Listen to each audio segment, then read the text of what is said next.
זהו. תראו, אני הופך אותך להוסט עכשיו, יותר כאן. יופי. טוב, שבהצלחה. אם צריך משהו אני כאן. רגע, לא שומע אותך? איך אני מפסיקה, עכשיו זה מוקלט, איך אני מפסיקה או... אם אני בכל זאת רוצה כרגע להפסיק את ההקלטה. לא, אז אם את מפסיקה זה מפסיק לגמרי, אי אפשר לחדש את זה אחר כך, זה מסובך. הבנתי. כן. טוב, בסדר, אז כדאי לקדם. אנחנו נערוך את זה אחר כך, כן. בסדר, טוב. יופי, מצוין. ביי ביי. דוד, עוד דבר, אתה שומע? תשלח לי בכל פעם את הלינק אם אפשר, כי יש כאלה שמבקשים ואני כל פעם, זאת אומרת... הלינק אותו לינק כל הזמן, הוא לא משתנה. הבנתי, אז מה ששלחת לי זה בעצם לערוץ, נכון? לערוץ שלנו. לינק של ההקלטה. לינק של ההקלטה, כן. אין בעיה, כן, בסדר, אני אשלח. ככה כל פעם, ואז יהיה... לפעמים אנשים מבקשים. בבקשה, בשמחה. יאללה, יכול. ביי ביי. ביי, להתראות. ביי.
Hi, Aura. Hi, Crystal. Anishma, how are you? Good, how are you? Fine. Good. Very good. How are you with this humidity? I haven't been outside that much. Hasn't really bothered me. Yofi, because it's terrible outside. Yeah. What about Dipti? Dipti left. She found a place with a really good family. And I have a new Minipellet and she's really good. Yofi. Dipti stayed like 5 days while she was here training her. And she knows everything. She's really great. Yofi, wow. So I'm very happy. Yeah, wow. What's your name? Rishma. Rishma? Rishma. She's from India. Wow, that's really luck that you found so quickly and good. And well, it took a while. I mean, I interviewed a lot of people, and I had one Filipino lady start, and she wasn't okay with her back when she started working with me, so she left. The same problem like Dixie, actually, no? Yeah. But Rishma doesn't have any trouble at all. So, there's Gershon. Very good. Yes. Today we have quite a heavy chapter. Shalom, Gershon. Shalom. Hi. Hi, Crystal. quite a few chapters, did you just say? I thought it was chapter 18. No. Yeah, what I said is that it's quite a heavy chapter. 18. Mhm. Yeah. Plenty of possibilities there, yes. But well, I will say it in a few minutes. It is very interesting to see it. Not only to read the chapter, but to see it in from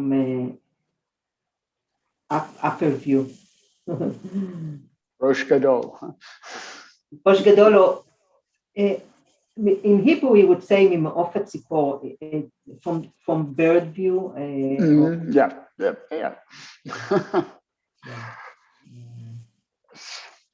Yes, a bird's eye view is also an English expression. Okay. Yes. Yeah.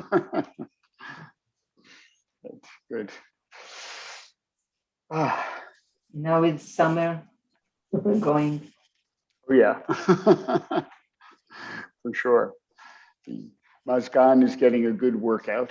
So that's what first question that I ask Crystal, if she suffers a lot from humidity. Shalom, Wendy. Hello. Hello. Hi, I'm fine. Gary. Oh, Gary. Gary, Ken. That foreigner, Gary, yes. Gary, how's it going? From far in the wilderness. I don't know if Gary's hearing us. Gary, Wendy, Okay. ונדי, מה שלומך? איך את כל השבוע? אחרי sounds like you have a dog. Yeah, he's barking. Actually, Somebody's. yes. Is that Ora's?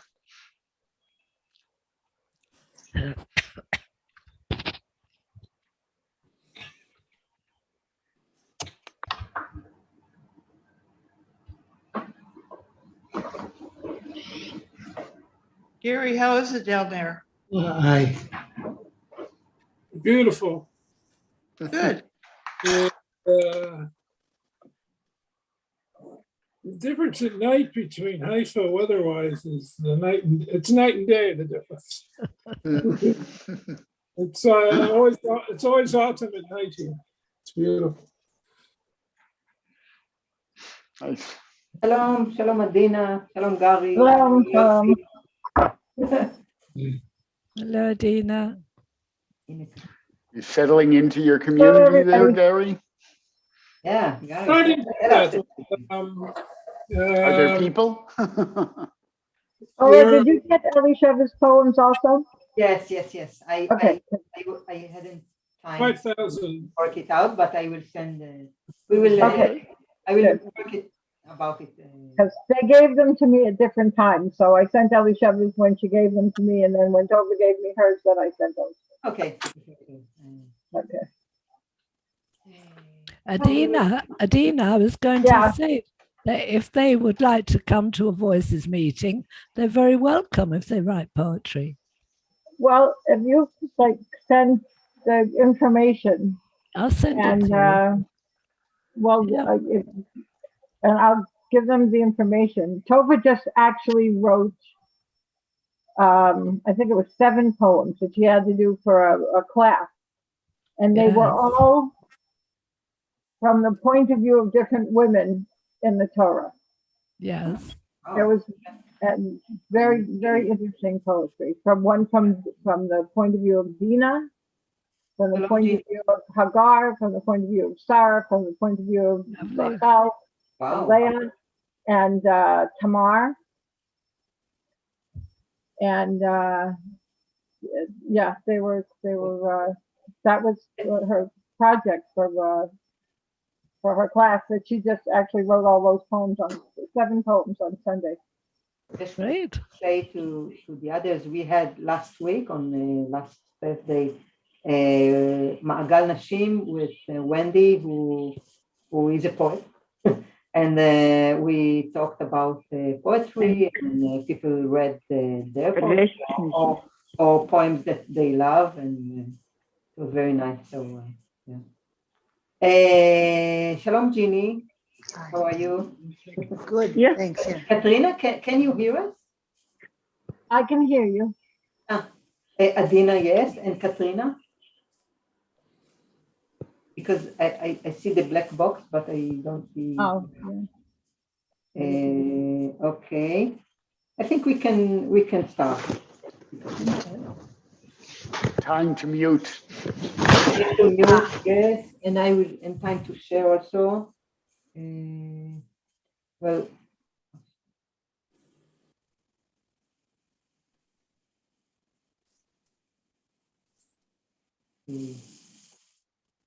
so you can see it, right? You can see this. It's the Word file, right? Okay. Yes. So today we are studying Leviticus chapter 18, and it is a really special chapter. And as I said, I don't know, did anyone read it before the class? I just Adina, you read it. Okay. Yes. So it is quite very, I think, very interesting chapter, and different from what we have read until now. Let's go over really quickly, and because I really would like us to see every class and every meeting, the structure of Leviticus, the book of Leviticus, because there is something very unique about this structure. As we said in the beginning, Leviticus is the book of morality and worship. Okay, so the first half we are concentrating in the first half of the book. We are concentrating in the worship of God, all the sacrifices and the atonement of the priest and on the purity and impurity. Well, this is more general, but okay. But the worship, and the second half of Vayikra is more. We can say it's more the morality, laws of morality. Now, we will talk about it in a minute, just to see this table, as you have already been seen it. I put the subject of every chapter, really few words, but you can see that in all the first chapters, I marked here the word sacrifices, because all these chapters are dealing with all kind of aspects of sacrifices, okay? And instruction for the priest, guideline of sacrifices, and all that. Chapter 10, we have the tragic story of the sons of Aaron, okay? And then we continue with forbidden and permitted food, purity and impurity, about the abnormal or about body secretions, atonement, Yom Kippur, sacrifice, all the first half. So we can say that chapters 1 to 17, except from 10, okay, the sons of Aaron, it provide us with laws for worshiping God, instruction for rituals, sacrifices, responsibilities of the priest, how to light the fire and how not to light the fire, what to eat and not to eat, laws. It is all, we can say, laws of religion. Okay, and I would like to call it Ben Adam Lamakom. I think it's proper to call it like this. Now, in the second half of Leviticus, chapter 18 to the end, actually, it's laws of morality. And we can say it's, well, there are also Ben Adam Lamakom, of course. I didn't write it, but it's obviously everything is Ben Adam Lamakom, okay? But here we find also Ben Adam Lachavero. And this is very, maybe, I know that Orit, for example, really doesn't like all the details about sacrifice, and So here we start with Ben Adam Lechavero, and next chapter, other chapter, we have the Ve'ahavta L'Reacha Kamocha, Lo Toneh Et Hager, all these verses, very beautiful verses. So this is from a bird eye view, as Gershom taught me. Now, worshipping and morality means holiness, and we talked about it also, and we will be talking about it in the future because it goes through all this book. Kikdoshim tiyu, kikadosh ani. So Ben Adam lamakom plus Ben Adam lechavero means holiness, actually. Okay, and also what we okay. So chapter. Someone entered. Chapter 18, as maybe you read, laws of incest. Incest, you say, right, or not incest? Incest? Okay. Incest, Forbidden, yes. incest, okay. Incest. Forbidden, incest, okay. Forbidden sexual relationship. I want what I wanted to say. Okay, the chapter has a frame and a title which shows the importance of the content, and we will discuss it because it's really it's different from, I think, all other chapters that we read until now. Okay, so we will start reading verses 1 to 5, and then we will do something different. We will go to the end of the chapter and we will read verses over there, and then we will come back. Okay. So, Adina, would you start reading 1 to 5? The Lord spoke to Moses, saying, "Speak to the Israelite people and say to them, I, the Lord, am your God. You shall not copy the practices of the land of Egypt where you dwelt, or of the land of Canaan to which I am taking you, nor shall you follow their laws.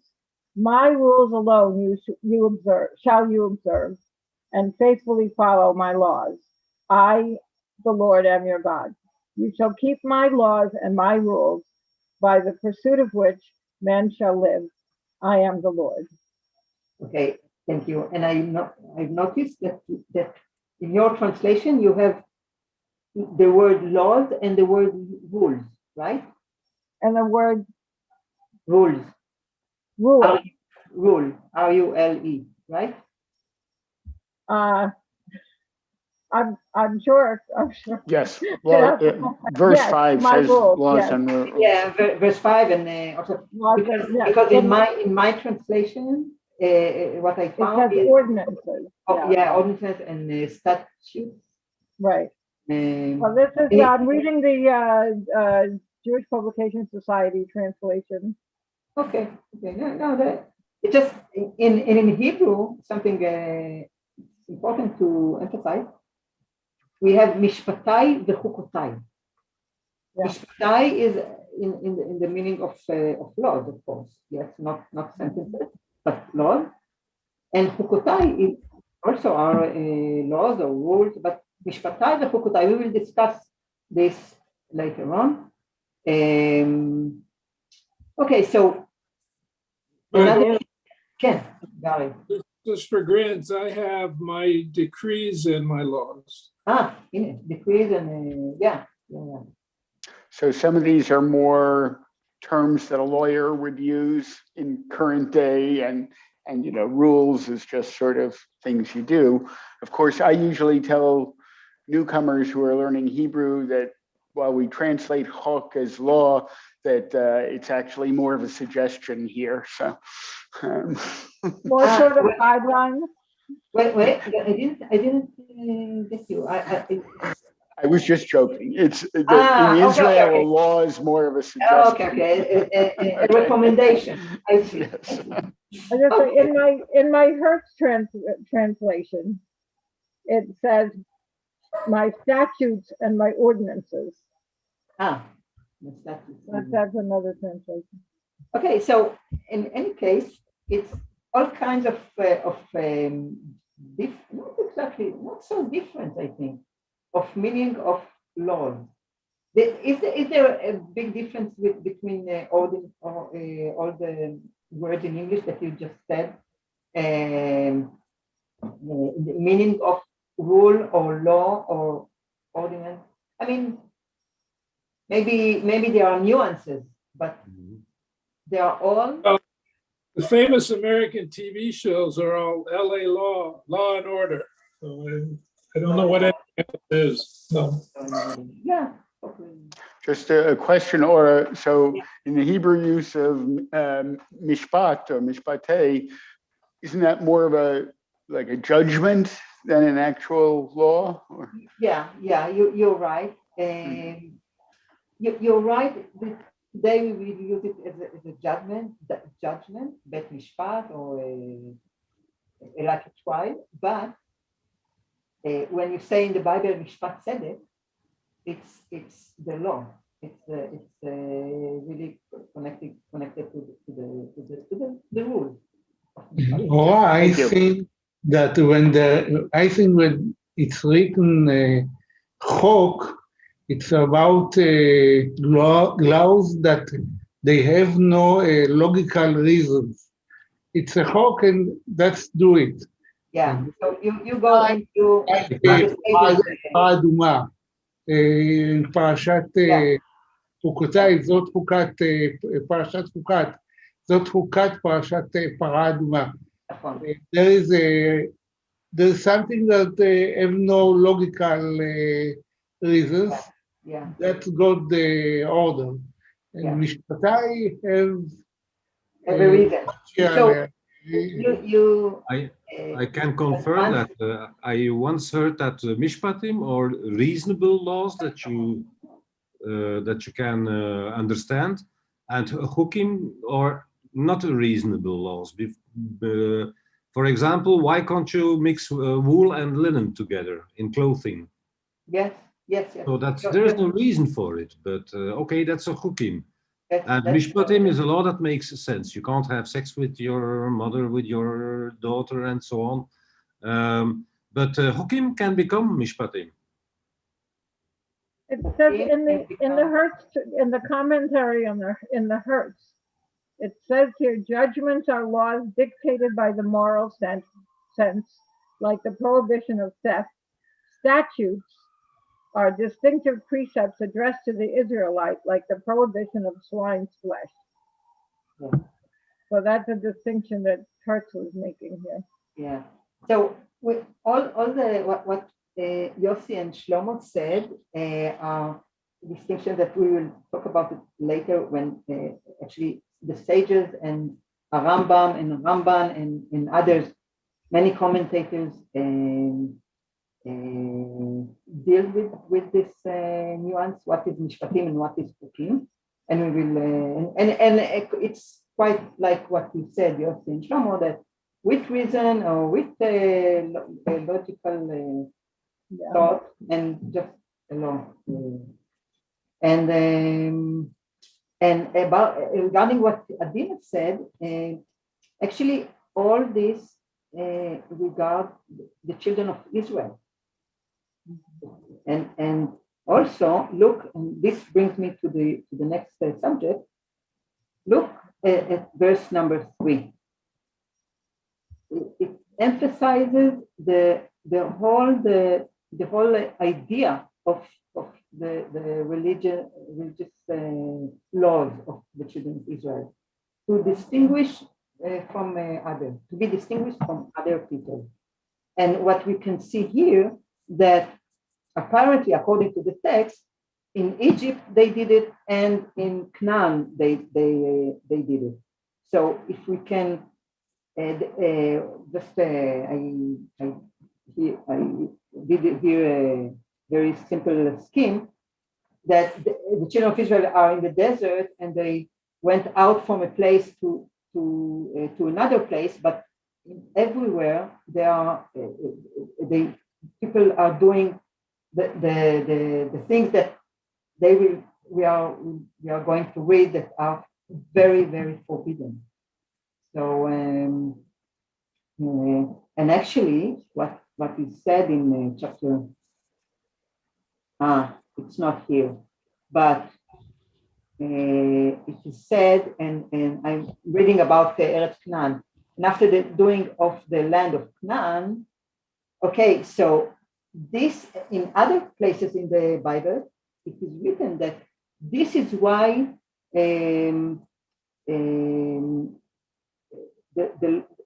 God has expelled the people of Canaan, the Canaanites, out of Canaan because they did all these things, and we will get to this because in this half of the book of Leviticus, Canaan there is holiness in the land itself, so you cannot behave just as you please.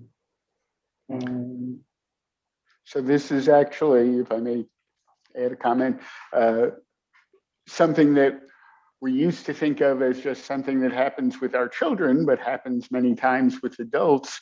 You know, why did you do it this way? Well, everybody was doing it that way. It's okay. It doesn't matter. And this is the clear statement that no, that's not the answer to anything. You do it the right way. Period. And let's go now.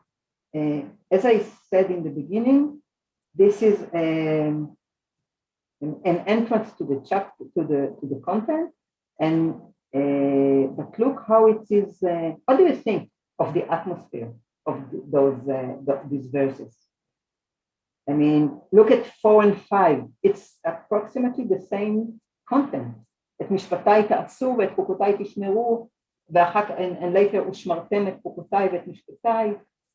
And we have all the signatures of God. אני אדוני אלוהיכם, אני אדוני אלוהיכם, what I marked in red. I think it makes the feeling of importance. Okay, this is something else, even more important than before. Now let's read the end of the chapter, and then we will go back.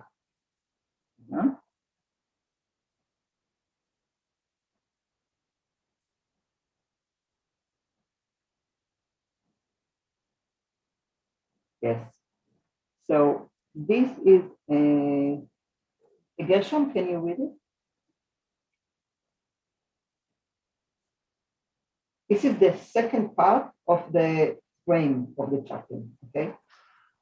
Okay, so starting at the top, 24? Yes. Okay, give me just 1 second, because that is already sounding like less typical English, but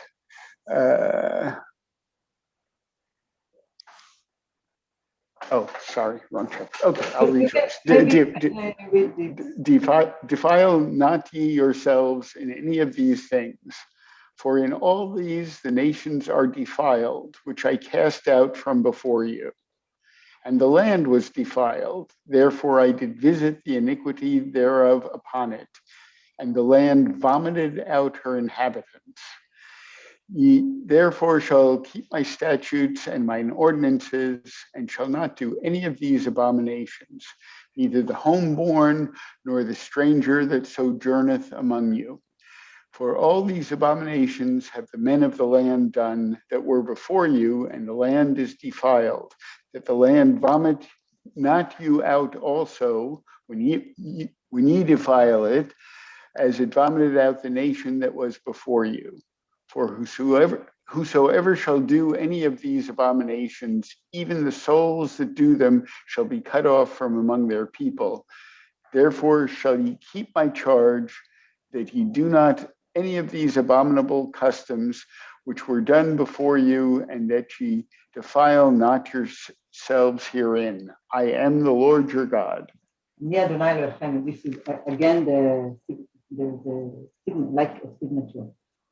Okay, so you can see that this is, I mean, all the content that we still didn't read is surrounded with a very, I don't know, maybe severe way, maybe very.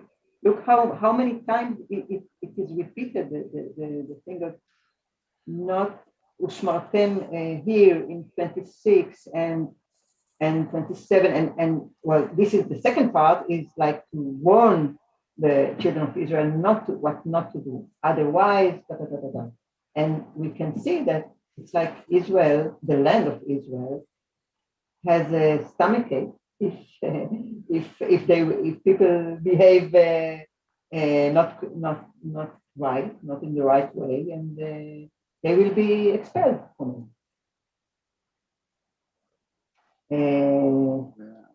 Okay, so let's go back now. I just want to see. Now we will continue. Okay, so this is it. Now I wanted to, before we go on, to read a little bit some comments that from commentators. I don't know if you know Rabbi Elchanan Samet. I really like his articles about all kind of about the parashot, about all kinds of in the Judaism. So who didn't? Gary, can you read this?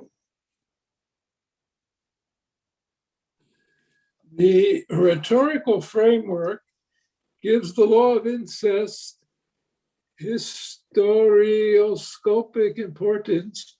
The existence of these commandments is what will distinguish Israel from the acts of sexual obscenity of the land of Egypt in which you dwelt, and of the land of Canaan in which I bring you.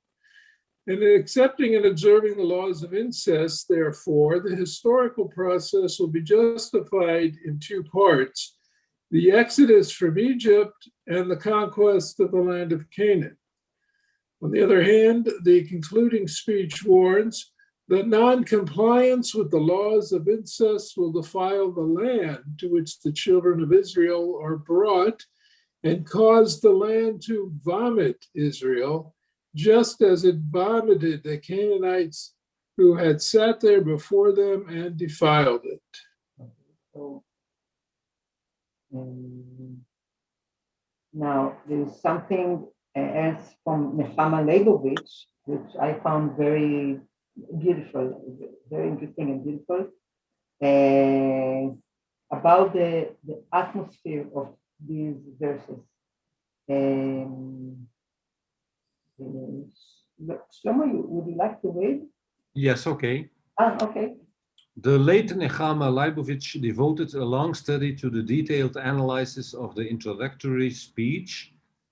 In the opening of this study, he writes, "Anyone who studies the book of Leviticus in its order and comes to these verses will feel that we have a great change in the genre of the text, a genre we have not found through all the book so far, a distinct genre of poetry."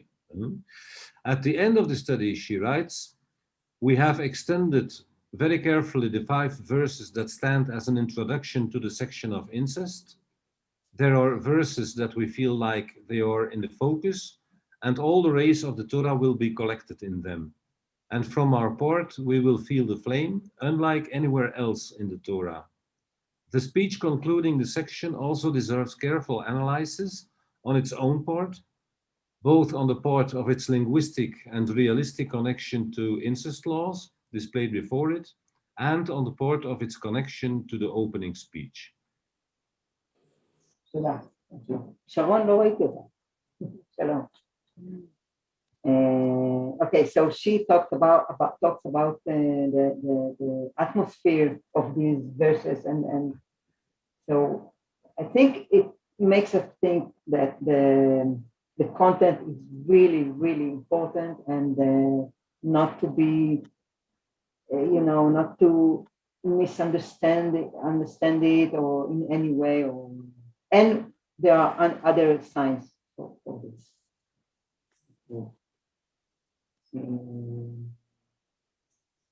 Okay, we talked a little bit about the differences between Mishpatai and Chukotai. Let's move on. Sharon, can you read? It's 6 to 16. Is that? Okay. None of you shall approach to any that is near of kin to him to uncover their nakedness. I am the Lord.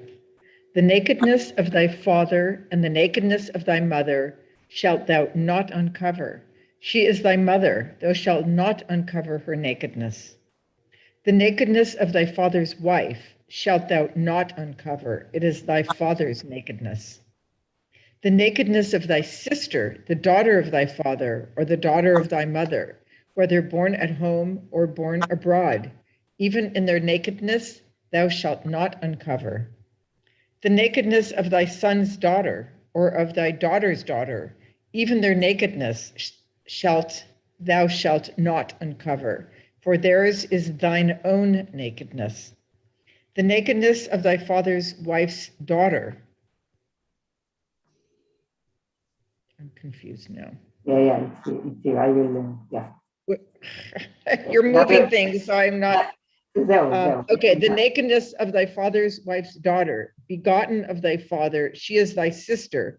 Thou shalt not uncover her nakedness.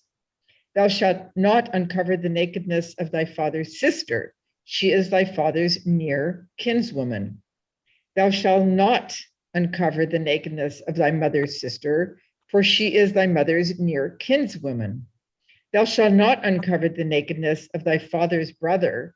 Thou shalt not approach to his wife. She is thine aunt.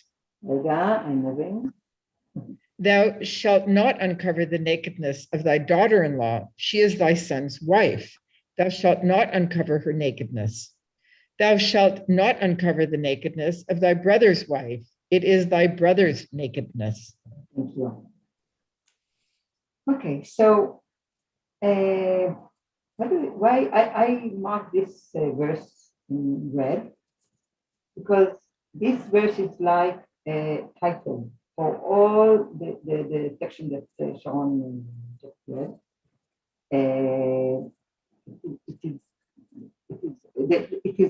It has common ground, a very clear common ground. Okay, who is forbidden among the relatives? Okay, forbidden for sexual relations, of course. Yeah? And also, if I may, so yes, I mean that's saying at number 6 that not to have relations with relatives, but then in the parts that we've reached already, 14, 15, and on, it sort of extends beyond biological relationship to familial, cultural. It almost reminds me of the early settlers in the US were called Puritans. They were very, very modest in a lot of ways. And but look, in 14 and 15, it's still relative. They are all. They talk about the wife, for example, in 14, the wife of your aunt. In 15, it's your wife's son's wife. So, but your son's wife is not a biological relationship. Yeah, you're right, but she is a relative. She's a relative. It's asking for trouble, definitely. In a daughter-in-law or sister-in-law. So why I'm emphasizing it because in the second part of the chapter, before the last part of the frame, we have the rules for not relatives, women who are not relatives. Okay, so this is really, and this is why we have a title in number 6 that because we have all these verses have the one common ground. Okay, This all goes along with the idea of husband and wife becoming one flesh. So that if you're interfering with your aunt, you're interfering with your uncle, who is your blood relative. Yes. So, and the whole idea, my favorite line in Bereshit about when a man should leave his parents' house and cling to his wife, and they become one flesh. And this is that same idea of one flesh, of your husband and the wife. Oh, I see. So this is why you're saying, like like in 8, the nakedness of the father's wife, it is father's nakedness. This is why you connected it to the father, because they are like one flesh. Why you? Yeah. Well, I think she's talking about also that, well, first of all, these people just got out of slavery and they're all living very close together. So temptation must be rampant. I'd rather see a list of who you can have sex with, but I say that somewhat facetiously, but you can't have sex. I don't know what the rules are with marrying people outside of your tribe.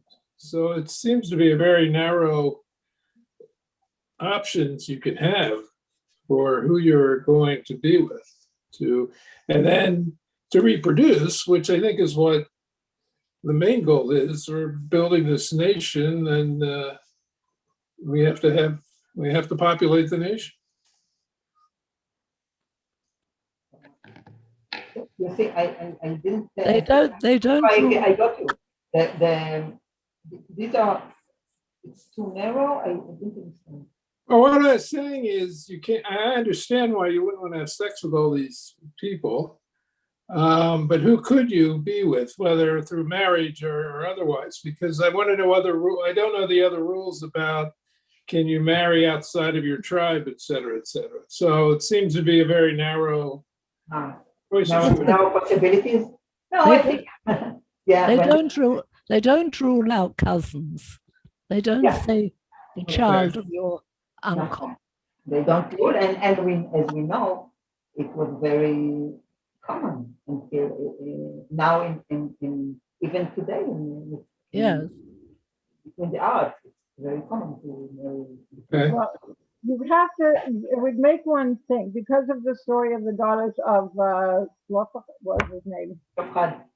Yeah, that they tell them you can inherit your father's land, or portion, whatever, but you have to marry within the tribe, which would make one assume after that in other cases it's okay to marry someone from another tribe.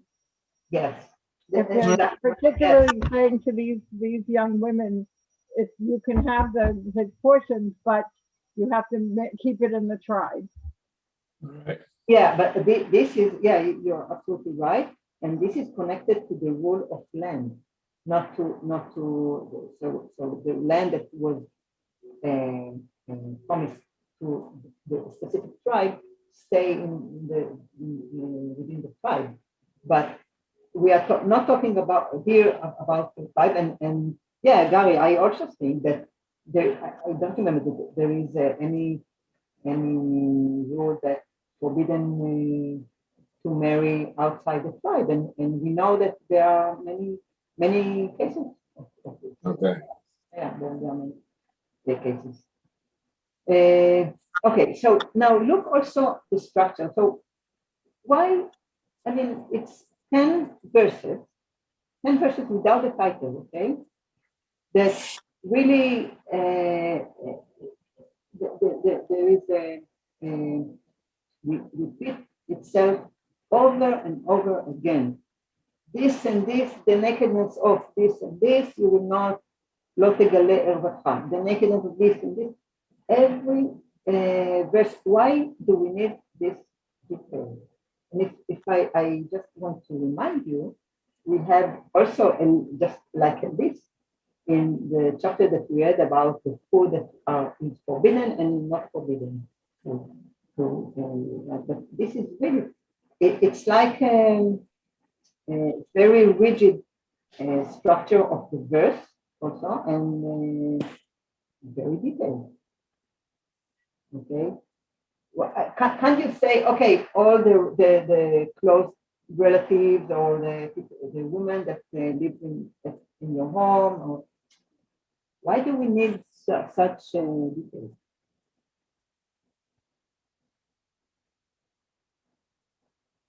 Sorry, I couldn't hear the end of that.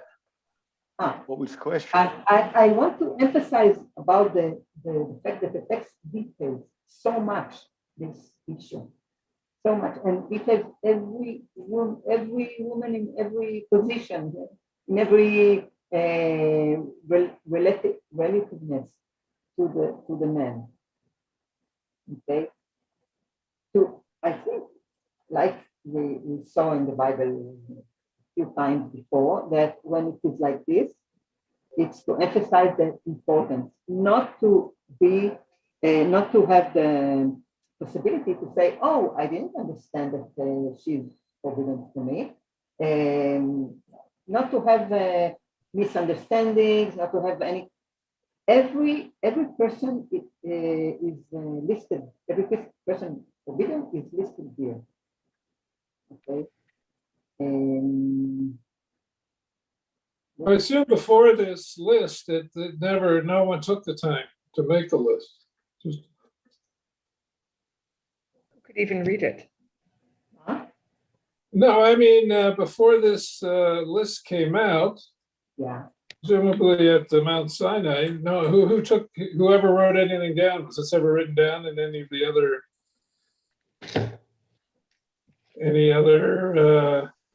cultures?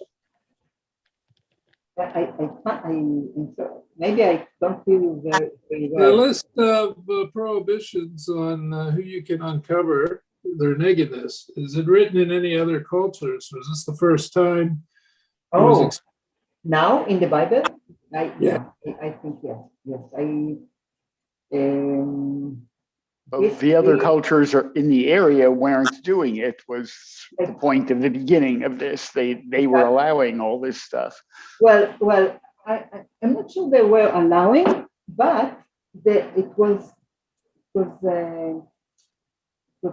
happened there, happened all around, and this is why the God here emphasizes this very, very much in the beginning.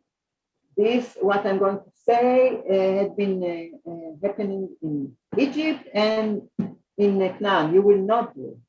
And it's not, I don't think, and we will read about it. It's like. Well, it happened with Noah, right? Yes, no, I have to check about the 7, no, yeah, but not that detail, not that detail. And also, it's like a taboo that is common all over the world. I don't, according to what I read about it, there's no nation, maybe we can read it because this is we will read it later.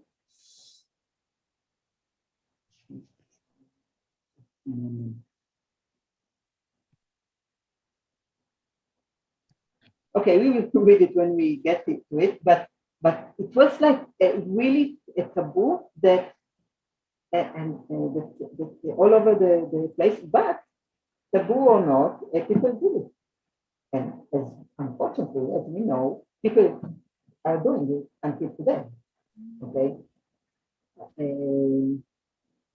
Now, you know, the Rambam and the Maimonides and other commentators try to understand really the reason for this taboo. I mean, why? Why it is so forbidden? And other Kehilat Moriah, you read a little bit about what he wrote, said, I don't see what's not to understand. The text tells us. For example, 11, the nakedness of thy father's wife daughter, begotten of thy father, she is thy sister. This is the reason, because she is your sister, because she is your aunt, because this is the reason, and that's it.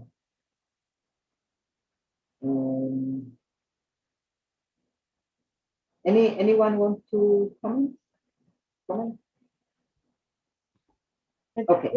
It's often well- the case in incidents of incest today. It is very often the case that it's rape.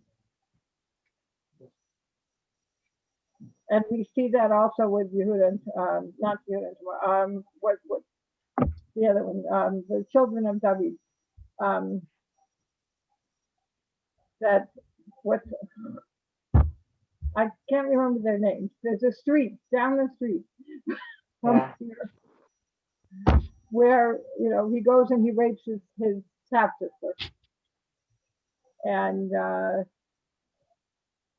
but it is usually the case, or very very often the case now today, that if there's incest, it's not consensual. It's the male relative raping the female relative. And I don't know if that was a factor, but that certainly is today in this day. So you mean today the incest is also considered as rape? Most of the time. Yeah, clearly it's when you're talking older versus younger, there's some sort of authority to it. And I mean, I can't say that it's always without consent, but that's in today's power structure where people are trying to be more equal and respectful of everybody. That's what we would call it. I'm not sure in that cultural time that it would have been looked at the same way, because the women were likely to be dependent on the men in some form for their entire lives. Yeah, and actually the way to take a woman for a wife is to rape her in the old days, one of the ways. So it's not like today, of course, but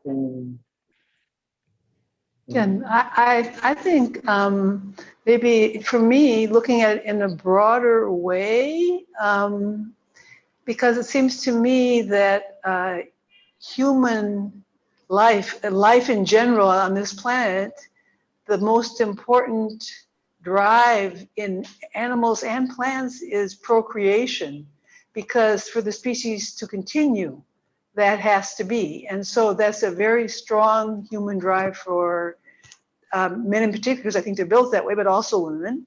And forgive me for saying this, but I think that's nature. And maybe I'm wrong, but that's what I think. And I don't mean that in an accusatory way at all. I just think it's how it is.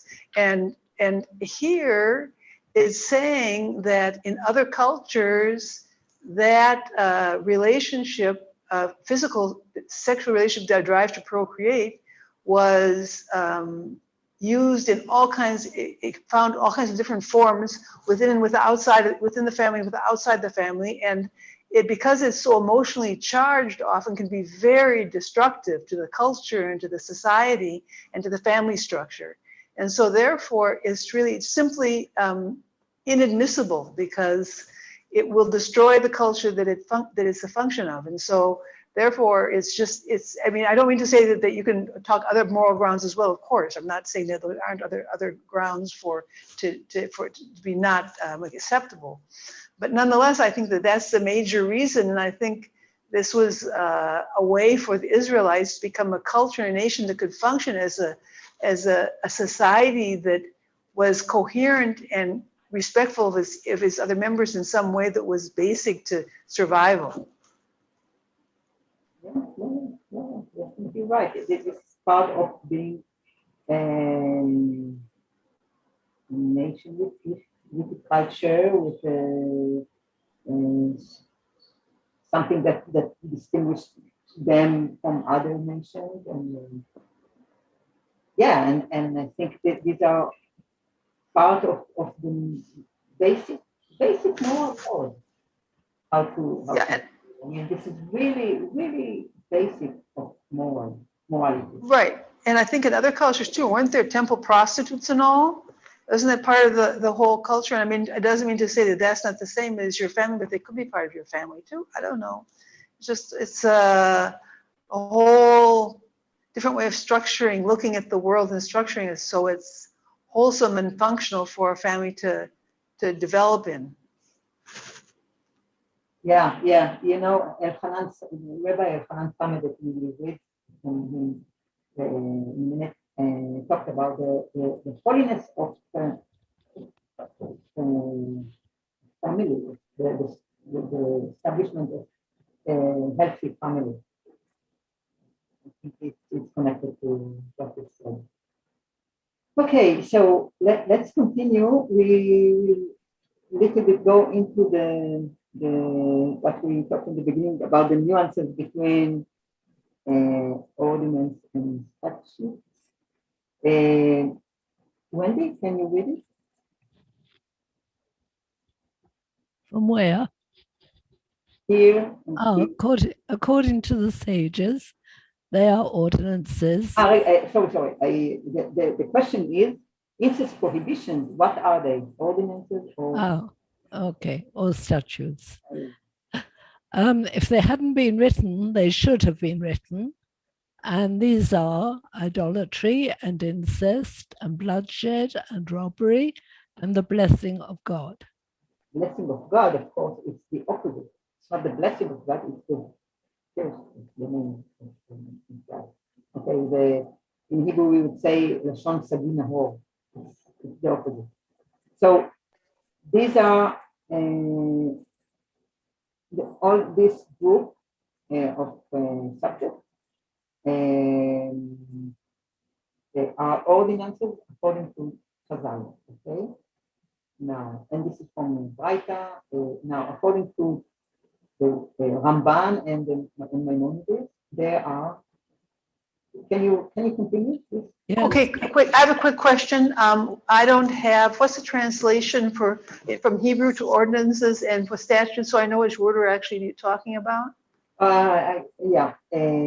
Mishpatai v'chukotai. So these are the mishpatim. Okay. Ordinances. Ordinances are mishpatim, and hukotai are statutes. Yes. Okay, thank you. That's all I need. Thank you so much. Thank you for the question because yeah. Okay. Maimonides' opinion regarding the reasons of the mitzvot statutes in the Guide for the Perplexed, Part C, Chapter 26, is that the mitzvot all have a reason, and for the sake of usefulness, he commanded them. Okay, so these are the mitzvot. We talked about the rules of the statute. Okay, so they think they contradict each other. Okay, the sages and Rambam and other, not only Rambam, in Maimonides and Rambam and others. They didn't bring everything. So let's read now. Ginny, can you read? Ginny, you didn't read, right? Can you read this? Sure. Rabbi Elchanan Samet. Yes. It turns out, therefore, that the distinction in the Torah commandment between laws, which are statutes, and laws, which are ordinances, is not so sharp. There are commandments, as we have now seen in relation to incest, which lie between the two realms. There are parties in them who attribute them to statutes, and there are other parties who attribute them to the ordinances. A mitzvah that one commentator or thinker would see as an ordinance, the other would see as a statute, as incest. The difficulty and confusion in defining incest is also the reason for the discourse surrounding the incest. Prohibits repeating 3 times the warning to keep both the statutes and the ordinances, thus hinting at the inclusion of incest in these 2 categories. The fundamental prohibitions of incest apply to all nations as one of the 7 commandments of the sons of Noah. This is why we talked previously. Yeah. And continue, Jimmy. Yes. Okay, but you know what? I don't get that. Forgive me for saying so. Because I understand what they're saying, but I mean, I'm trying to understand the difference between the hukotai and mishpotai. And I don't really understand those differences. You know what? Just keep on reading until this, and we will. Okay. I will refer you. Okay, fine. Okay, so from an anthropological point of view, we see that in all human societies there is a prohibition on incest. There is no society in which sexual intercourse between a man and his mother, sister, or daughter is permitted. Nor is there a society in which the prohibition is limited to first relations extended to secondary relatives in different civilizations. Okay. So this regards to Gary, what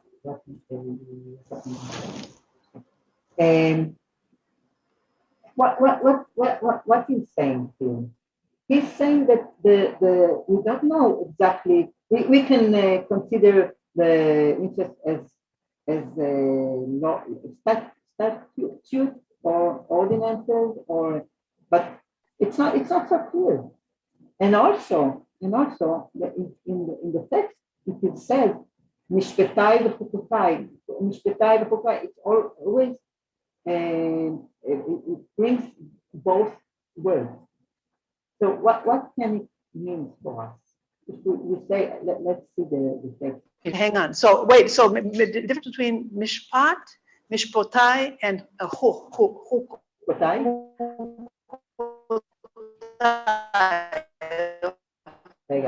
Is there something about the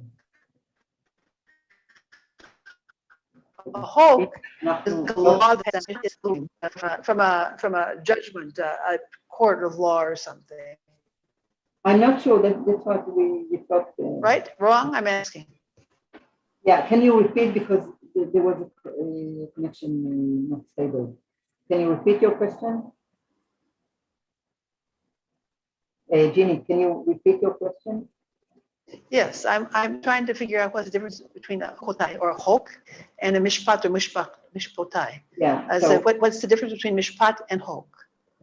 And I can, because I'm not understanding what they're talking about if I don't know the difference between those two things, really. I mean, I'm just, hot air's coming out and that's it. Excuse me for saying so. So this is why, okay, so if I'm going back to what Wendy read, the sages say that the mishpatim, mishpatai ordinances are the thing that if they hadn't been written, they should have been written, like incest. Okay, so it goes with idolatry and incest and bloodshed, and they give all the group of things. So you're saying something that's natural to human understanding of what morality is. It's a natural human response. Yeah, and the Rambam say if you have a reason, that the mitzvot all have a reason, and for the sake of usefulness, it brings you a toilet. It's good for human society, for human. Okay, if it's logical, you are muted. You're right. Yeah, I'm sorry. Okay, yeah. So a hok is a mitzvah. I didn't really realize the hok was a mitzvah. Well, Rambam considered the king as mitzvot. The same meaning here in his view. But the whole what I wanted to show here is what Rabbi Elchanan Samet says, that exactly it's not so clear the difference between Mishpatai and Chukotai. So if people would say, if it was written only Mishpatai, okay, so maybe there would be someone who would think, oh, okay, it's only a Mishpat, it's not a code, it's not a law, so I can go and do this and this. No, the text say very, very clear, 3 or a few times, it's Mishpatai and Chukotai Tishmeru. It's not, you can understand it whatever you want, but it's Mishpatai and Chukotai. So the incest, if we ask what commentators ask themselves, what are they, Mishpatai or Chukotai? They belong to both categories. Okay, this is what's so important. They are so important to like to obey. They are so important that they belong to all categories of rules.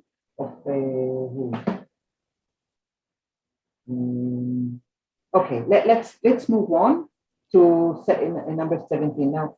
I think everyone read. Crystal, you didn't read, right?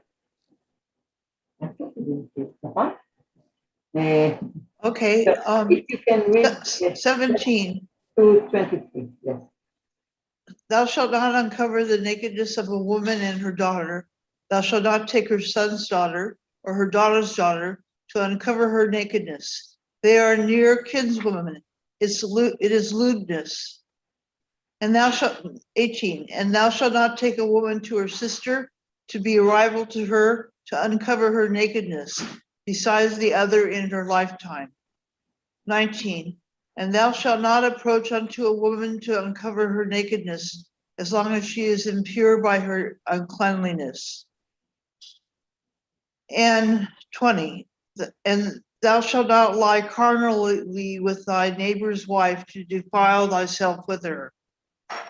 21, and thou shalt not give any of thy seed to set them apart to Molech, neither shalt thou profane the name of thy God. I am the Lord. 22, thou shalt not lie with mankind as with the womankind. It is an abomination. 23, and thou shalt not lie with any beast to defile itself therewith, neither shall any woman stand before a beast to lie down thereto. It is perversion. Thank you. So what do you think the difference between this paragraph of seven verses and the previous one? These are people that you're not related to. Exactly. These are women, and not only women here, but without who are not related, family related. Now about what you said, Gary, in the beginning, right, about the so who can we choose from? So it's not so.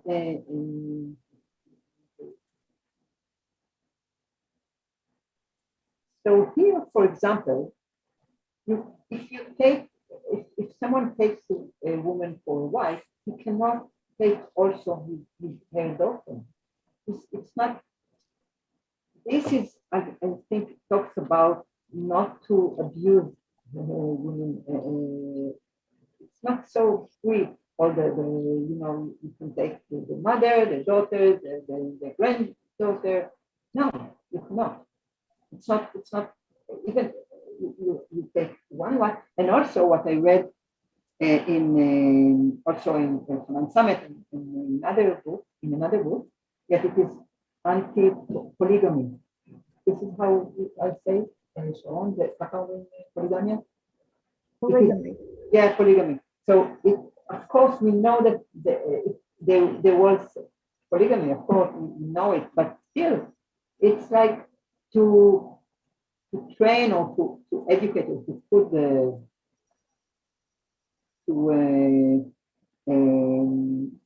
to show people that it is, you better take one wife to all your life, and that's it. Not to add another and another and another. In 18, it's quite special. They are talking about two systems. Okay, אישה אל אחותה לא תיקח. לצרור, and here לצרור in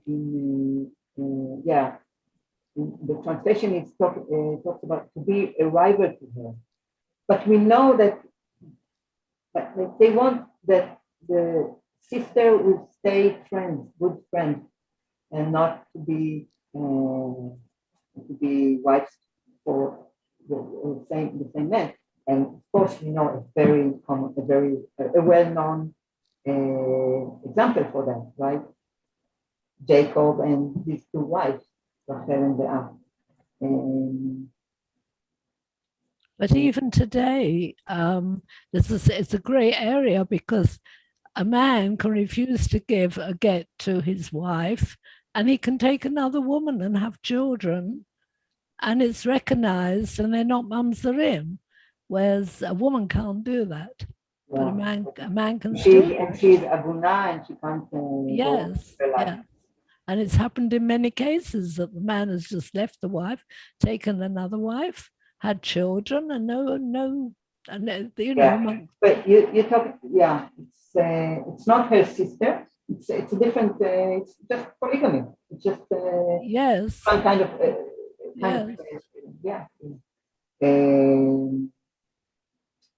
That should have been fixed by now. What?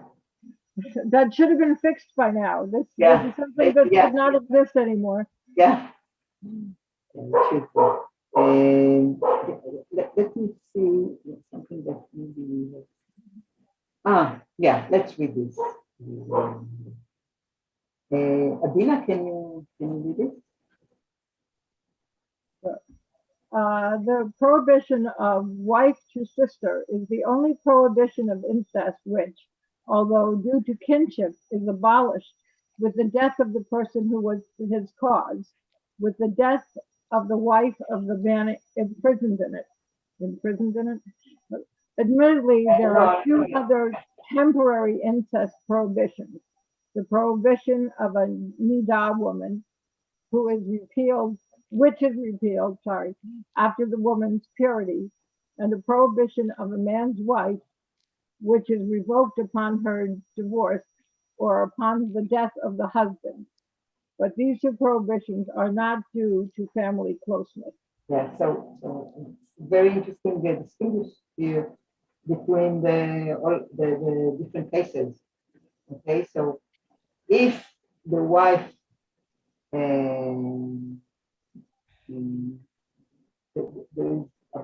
it's abolished with the death of the wife of the man, so he can go on and marry her sister.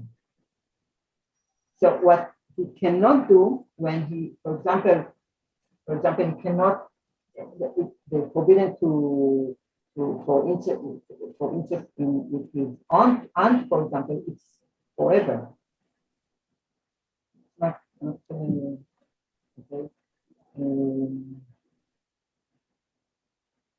Okay, let's see what Hillel Zeitlin talks about it. Wendy, would you like to read this? Okay. Hillel Zeitlin, 1871 to 1942, a Jewish thinker, writer, and publicist from Belarus, wrote in Hebrew and Yiddish.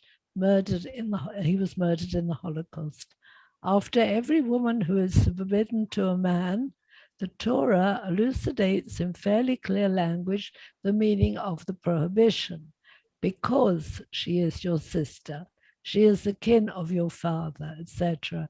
As if to say, with these women, you have to have a pure, friendly relationship. You are not allowed to have sexual intercourse. Okay. This is why, because the Rambam and others, they're really trying to find the reason for this prohibition. And here exactly said, well, the text say it so clear. Because it's your sister, and that's it. And Rambam said also that, I think, I don't remember exactly who said it, but one of the group, that all these women are clothed in at home. So it would be, if it wouldn't be so forbidden, it was all over the place all the time. So it is because the temptation is always there, and it's very zamin, very. I don't hear well.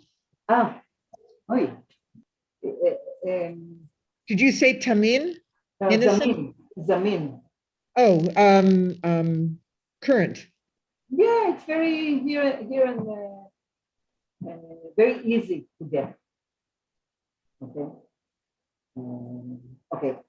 Let's move on to Available. available. So that's the word that yeah, available. Okay, let's see this verse 21. Okay. Jimmy, can you read this? Only 21.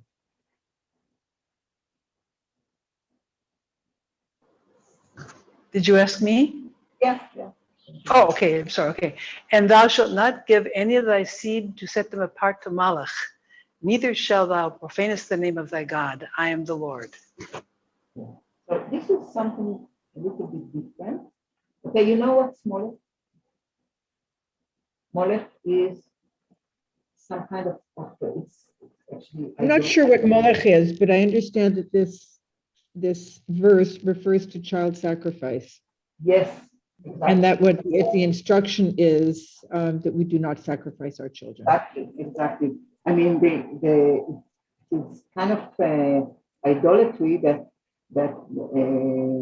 they did, you know, and we can understand that it was common around them, and it is very much forbidden in Israel not to do it, and people believe that God, this is the wish of God to have the children to be sacrificed. And here the text says, "Velo techalel et shem Elohecha," not to profane the name of the God. This is something a little bit different from the thing that we saw until here. Let's read what. Okay, about the Molech. There is a section in Deuteronomy chapter 18. Adina, can you read it? When thou art come into the land which the Lord thy God giveth thee, thou shalt not learn to do after the abominations of those nations. There shall not be found among you any one that maketh his son or his daughter to pass through the fire, one that useth divination, a soothsayer, or an enchanter, or a sorcerer, or a charmer, or one that consulteth a ghost, or a familiar spirit, or a necromancer. For whosoever doeth these things is an abomination unto the Lord. And because of these abominations, the Lord thy God is driving them out from before thee. Okay. So this is what we talked previously, that everyone who dwells in the land of Israel and behave not correctly will be expelled. Either it will be either it was the Canaanites or the children of Israel. Okay, so the Molech is a very strict law. I think that's it. We can. Let me see if I wanted to say anything here. Well, these are the other part, what we read in the beginning, the other part of the frame. We just mark here the special words about of the azharot, the thing that they have to be aware of. Okay, it's tum'ah, defile, abomination, you know that. Any more comments you have? Yes. These things are written down, and of course we're talking about an illiterate population. So I'm just wondering, are these recited? Do we have any knowledge of whether these prohibitions were recited on a regular basis, in what format they were recited? If Moshe came down from Har Sinai and just recited the whole Torah to everybody, clearly they're not going to remember everything, and it's going to be very confusing because we're not talking about a highly educated population here. So I'm just wondering, Tachlis, how these things are being presented to the people and how often, because as we know, most of us have raised children, it's not enough to say something once. You have to keep repeating yourself, and you have to keep teaching, and you have No, to. no, you're kidding, no. Our children, no. No, of course not. No, no. No, you are absolutely right, and it's a very interesting question because it's, first of all, yeah, you're talking about how to communicate. How to communicate this. Yeah, we're talking about a Torah that was written over the course of centuries, right? So right there, when they're in the desert, about to enter Canaan, and they have to follow certain rules. I'm just wondering how these were presented to the people and how they were able to follow them. Who were the teachers of Bnei Israel? The teachers, I know the teacher. We know that it was the priests, mainly the priests, were one of their duties or responsibilities were to teach the other how to do what. But also this is not how to sacrifice. These are what not to do. And according to what I know, the leaders had to read every daytime, every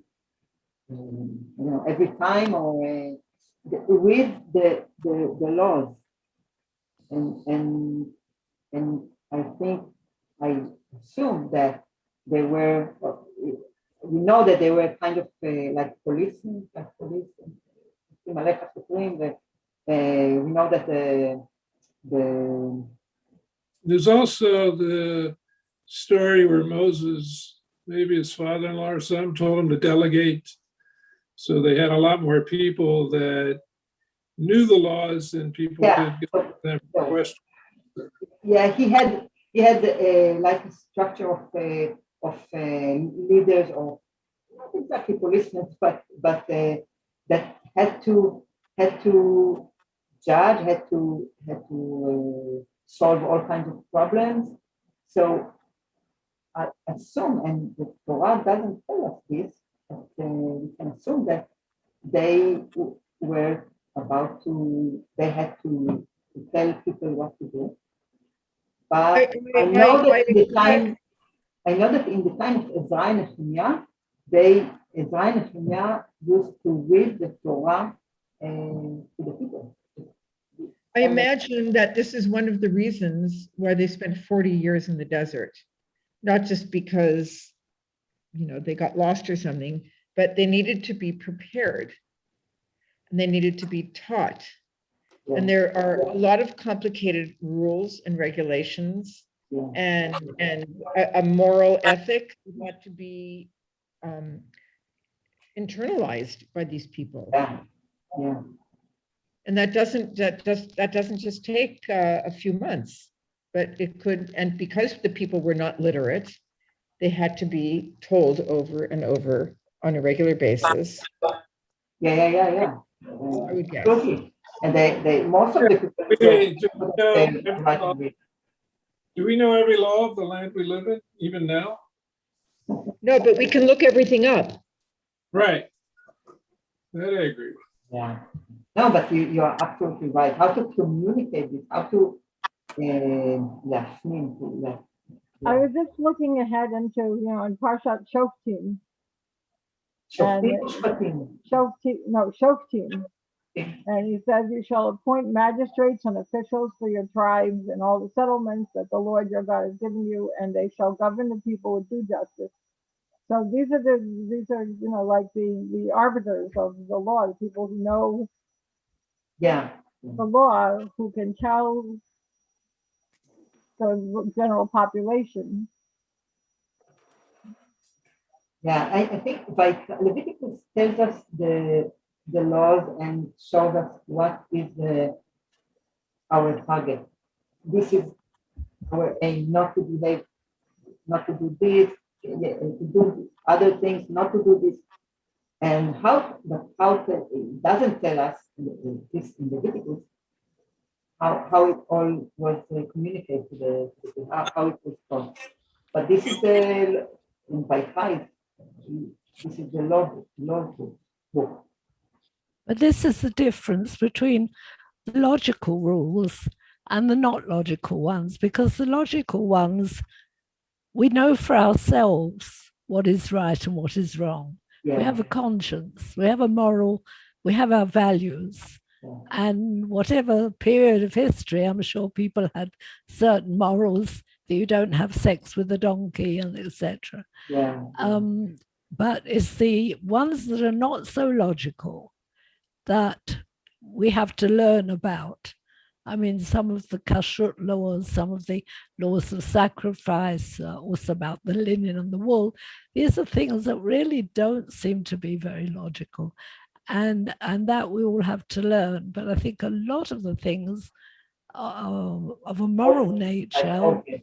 Yes. Yeah, but Wendy, morality, as we know, is relative, and our morals are not just something we're born with, but something that we are taught, and that come from many generations of our history that we have accepted. You know what? It's a philosophy question. If all the moral laws are something that is not inside of us. I mean, it's not so obvious to say that all the morality we have been taught, the morality laws. I just want to say something else about the morality issue, and also about the 2 different words for laws that we were talking. We can also think of the 2 words as words for laws that are good for now, and laws that are good for forever and ever. Because we know that there are laws that, according to they are good maybe for a certain period in a nation's life, and later on they're irrelevant. They are not I don't know, all kinds of things. They are changed. But these laws are forever. They are not to be changed ever. There are some laws that are given to us here that people did not know then, but we know now lead to a healthier community. We know now that producing children with close relatives is not healthy for the community. We know that with the inbreeding is very bad, biologically for the population, which they didn't know then, but we know that now. And a lot of things that are in the Torah, in retrospect, we see led to a healthier population. Washing hands. Yeah. And not marrying close relatives. There are a lot of things that we're given and saying, you don't do this, or you do this. And then it turns out, 3,000 years later, and we say, wow, we absolutely right. It was, major foresight there. Right. Okay. Yeah. Wendy, did you want to say something? No. I just wanted to say thank you. Yeah. You're welcome. Okay, so I'm trying to back as Shabbat Shalom. Shabbat Shalom. Shabbat Shalom Nakulam. Okay. And thank you, Ora. Bye. Thank you. Bye-bye. Bye-bye. Thank you, Ora. Bye. I hope I will be able to see you on Shabbat. Yeah.